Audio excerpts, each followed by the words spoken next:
The house lights dim, the curtain rises, and we see a solitary actor standing in the center of a bare stage. There is almost nothing to support the actor. Simple work lights, no costumes, no set, nothing but a blankly lit, empty space. Could this be theater? Absolutely. Yet, theater also often uses designers to assist the actors, playwright, and director by setting the stage. When sets, lights, sound, and costumes are added, the audience is immersed in the world of the play even before the first line is spoken. Theater is intended to be experienced by our eyes, our ears, our mind, our whole being, so theater has always had designers in one form or another to help create the experience. Today, most plays have set, lighting, and costume designers, but some also have sound and makeup designers. All these artists must work together to create the visual effects of a dramatic production. In other words, the play's environment. Environment is integral to the story.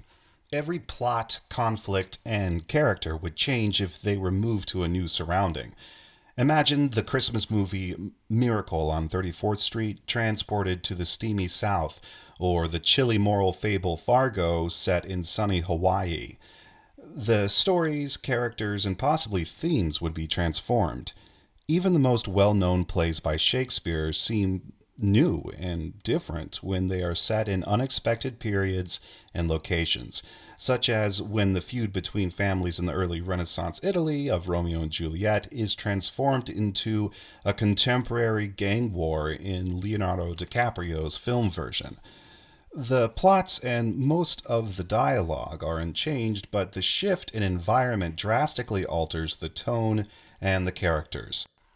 Whether the set is complicated or simple, familiar or novel, the designer's duty is to create a virtual environment that will remind the audience who the players are and where they're supposed to be. Design can communicate the spirit and soul of the play to the audience. There are as many different methods of designing a virtual environment as there are designers and productions. So, this will be a sweeping look at what might be called a typical design process, taking the play from the page to the stage. My approach after reading the script, says Ming Cho Lee, one of the United States' premier set designers, is to question the director about an overall production scheme, discussing choices. Should it be realistic or abstract? Should it be period or not?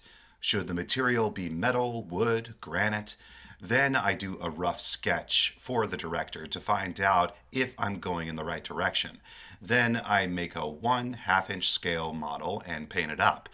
All this takes time.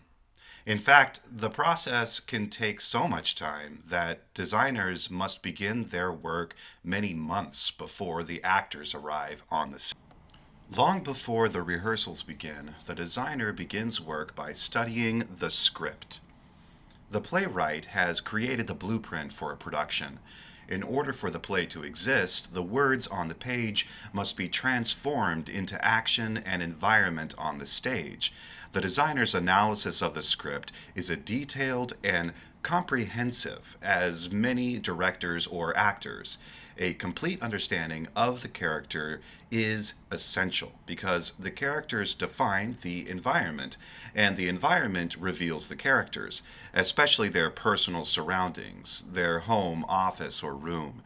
Characters' taste, lifestyles, incomes, jobs, educations, and temperaments are reflected in the environment they've created, just as the decor of your dorm room and how you dress reflects your character.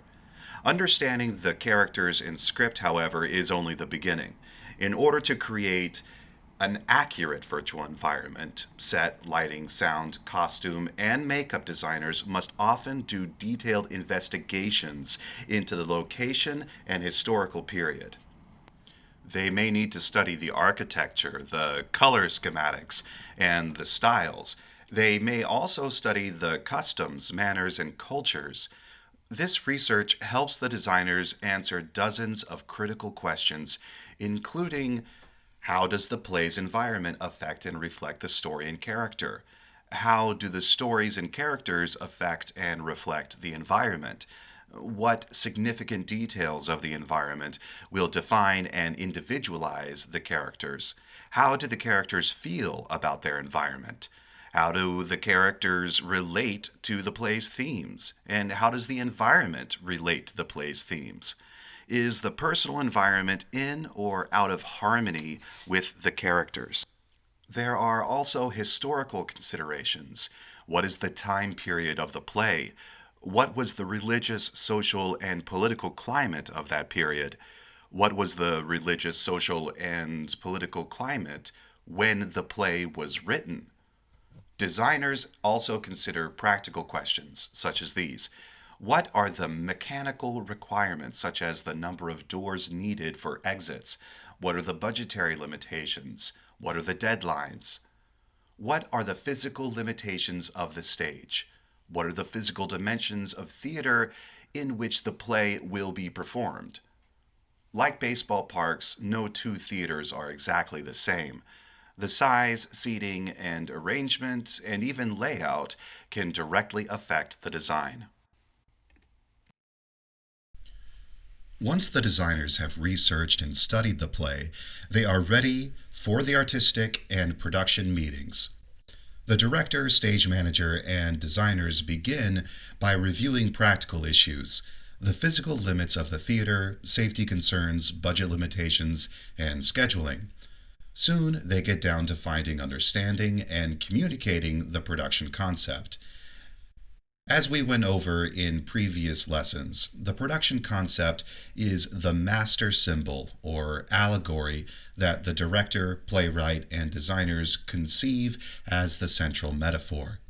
The director and designers use the metaphor to physically express the mood, tone, theme, and philosophy of the script. It can take many meetings for the director and designers to agree on a production concept. During these meetings, they talk about how they see the play, how they feel about each scene, and how they hope to affect the audience. The director may tell personal stories that connect to the play's theme or discuss reasons for staging the play. Some directors use models, sketches, photos, paintings, and even music as well as words to communicate their ideas about the production concept. Designing is something that you don't approach in a linear way like you approach climbing a ladder, one step at a time, says set designer Ming Cho Lee. It's actually a constant exploring of ideas. It's about how you connect with a play, how you live the life of the play. During these meetings, the director and designers also talk about mood, pace, atmosphere, and colors, as well as character and story. The director also talks about the production style, perhaps realism or expressionism or some combination of isms. Designers in the theater communicate the production concept, the central metaphor of the play, through lights, sound, sets, and costumes. They make a play's idea more clear and complete than they would be in real life. Nothing on stage is arbitrary. Everything from a costume's button to the color of the lights to the angle of a door is chosen to communicate the production concept. The designer's opinions may change the entire look of the play. For example, when Julie Taymor designed the costumes for the Broadway hit The Lion King, the musical, she wanted race to be an important part of the story. What I love about The Lion King, says Taymor, is that this is a show with a predominantly non-white cast that is not about race. On the other hand, it's all about race, and that should be acknowledged because there are very powerful traditions, and the fact shouldn't be ignored. The producers, on the other hand, did not think the theme of race was particularly important, but Taymor persisted. During a production meeting, she convinced them to agree to the design of African-inspired clothes. The result was a change in the whole production concept. Environment begins with the theater itself. Theater can take place just about anywhere, from stages to street corners. For most of its history, theater has not been performed in theater buildings, but in what are called found or created spaces. Typically, these have been parks, churches, and town squares, but they can also be basements, warehouses, gymnasiums, jails, or subway stations. Theater can take place just about anywhere an audience can gather. Set designer Robert Edmund Jones said, "In its essence, a theater is only an arrangement of seats so grouped and spaced that the actor, the leader, can reach out and touch and hold each member of his audience." Architects of later days have learned how to add conveniences and comforts to this idea, but that is all. The idea itself never changes. The standard types of theaters today are proscenium arch, thrust, arena, and black box. The most common type is the proscenium arch. The word proscenium comes from the ancient Latin word for stage. The proscenium arch originated in Italy in the 1500s. Proscenium arch theaters are a little more formal than the other types because the audience is separated from the actors. As in a movie theater, the audience sits safely in the dark looking through a picture frame at the actors on the other side. In fact, proscenium arch theaters are sometimes called picture frame theaters. In some theaters, the separation between actors and audience is made even greater with the addition of an orchestra pit between the audience and the stage. However, in modern proscenium arches, the actors can come closer to the audience on what is called a lip or apron, such as we have in the Van Cliburn Auditorium. The apron is a part of the stage that extends into the audience's side of the picture frame. Some aprons are on hydraulic or manual elevator and can be raised and lowered. At stage level, they are an extension of the stage, and when lowered, they become the orchestra pit. Above the stage, a traditional proscenium arch hides an elaborate network of pulleys, riggings, and counterweights called a fly system that raises scenic pieces out of the audience's sight. Fly systems can tower 80 to 100 feet above the stage and are usually manually operated, although some modern proscenium arch theaters have computerized fly systems. At the side of the proscenium arch stage are the wings. Out of the audience's sight, the wings are areas from which the actors make their entrances and where set pieces can be stored or moved onto the stage. A thrust stage has a lip apron that protrudes so far into the auditorium that the audience must sit on three sides of the stage. Think about it, three sides thrust. That's an easy way to remember it. This peninsula or runway type of stage reduces the distance between the actors and the audience. Even from the back rows, the distance is small. This allows for a more intimate style of acting. Occasionally called three-quarters round, many thrust theaters have passageways or tunnels called vomitories or voms that run into and under the audience to allow actors quick access to the stage. Vomitories are just like the stadium tunnel that football team disappears into at halftime.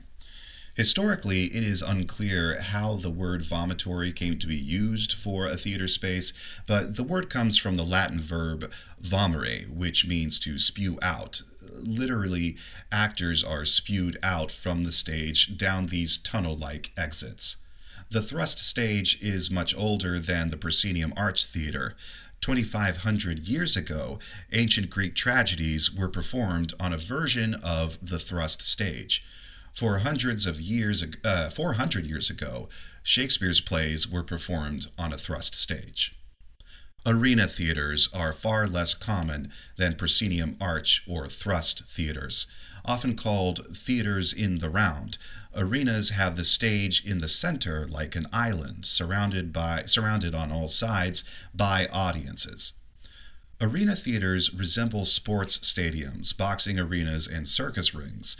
Like thrust theaters, arenas have vomitories to allow actors easy access to the stage, as well as a close relationship with the audience. Arena productions may cost the least to stage because elaborate scenery is not possible. Walls, doors, and large furniture pieces would only block the audience's view, so sets are kept simple. Although this keeps expenses low, it limits the number of plays that can be effectively produced. The major challenge for productions on arena stages is the audience's sight lines, because there are few places the actors can stand or sit without blocking someone's view. To solve this problem, actors often try to keep their backs to the vomitories so they are open to a majority of the audience members. Another solution is to keep moving. Some directors make the actors move, shift, or turn every 30 seconds or so to ensure that no audience member's view is blocked for too long. Arena stages are probably the oldest type of theater. For whenever people gather for an outdoor event, whether a tribal ceremony or sporting event or rally, a circle seems to be our natural method of gathering. All plays have a style. Style is the way in which a work is expressed or performed. Some plays, like most television shows, are lifelike imitations of nature. This is a style known as realism. To design realistic sets, lights, makeup, and costumes, designers pay close attention to details that will make everything appear to be a genuine duplication of real life. Whatever the period. For example, if a scene is about a 1950s housewife in her kitchen, then the designers would use historically accurate faucets, running water, and a working refrigerator from the post war era. They would also design natural looking light that seems to be coming from a source on stage, such as a ceiling fixture or a sunlight flowing in through the window and bouncing off the 1950s flowered wallpaper and linoleum floors.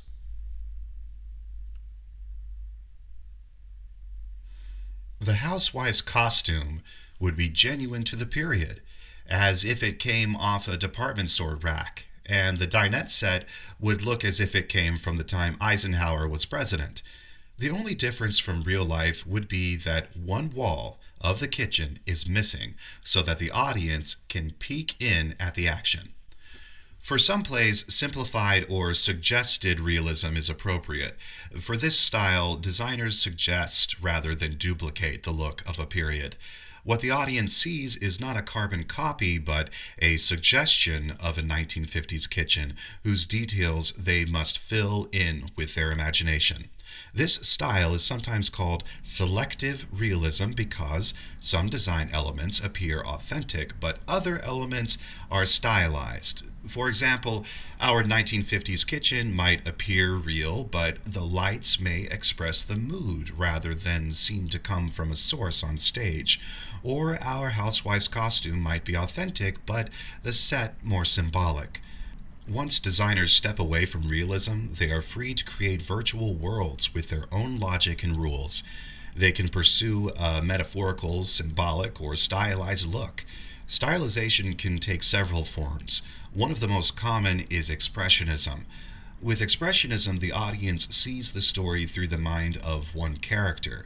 Settings may be distorted by the character's conscious or subconscious phobias, prejudices, or psychoses. Instead of photogenic reality, the audience can see the character's inner reality with an expressionistic style. Our 1950s kitchen might have slanted walls leaning in on our housewife, showing her feelings of claustrophobia and being trapped in her marriage. When stylization is taken to an extreme, little or no attempt is made to recreate reality. Instead, over-stylized symbols and fantastic dreamlike or nightmarish images dominate the stage. With surrealism, the subconscious of the characters is emphasized in the design. Now our 1950s kitchen is located in hell. With symbolism, a certain piece of scenery, a costume, or light may represent the essence of the entire environment. Our 1950s kitchen might have huge faucets that torture the housewife with their incessant dripping. Some sets contain little that looks real. The purpose of these sets is to remind the audience that they're watching a play. Now, our 1950s kitchen has only a sink and no walls. Instead, advertising posters are hung around the stage, with smiling 1950s housewives looking down on our character and extolling the marvels of a modern kitchen. Few designs have only one style. Designers often mix styles to fulfill their aesthetic goals for an environment that fits the production concept and the needs of the play. Once the designers understand the production concept, they need to make the leap from words to images. They create drawings, renderings, thumbnail sketches, models, and plans of the sets, costumes, makeup, and lights. After each production meeting, the designers combine the play's needs, their research, the style, and the concept, and let them bake. Designers may contemplate these issues for weeks to allow their training and their creative mind to conceive ideas that will express the production concept. No two designers work the same way, but they all must take into account the demands of the play and limitations of the theater while transforming abstract ideas into creative, concrete designs that convey the central metaphor of the play. The basic elements of design, the designer's toolkit in a sense, are line, dimension, balance, movement, harmony, color, and texture. If the master symbol of the play is the need to get back to nature, the designer might choose earth tones, the colors of growing plants and natural textures. If the master concept is to glorify humankind's great achievements as represented in our cities, then straight lines and massive forms that reflect the sun might be used. If the master concept is to show a world out of balance, then the designers might use odd-shaped masses that seem to teeter unsteadily or defy the laws of gravity. The designer's choices are limitless because there are infinite possibilities that could meet a play's production needs. To understand more about the design process, let's look at each of the major design areas: sets, lights, sound, costumes, and makeup.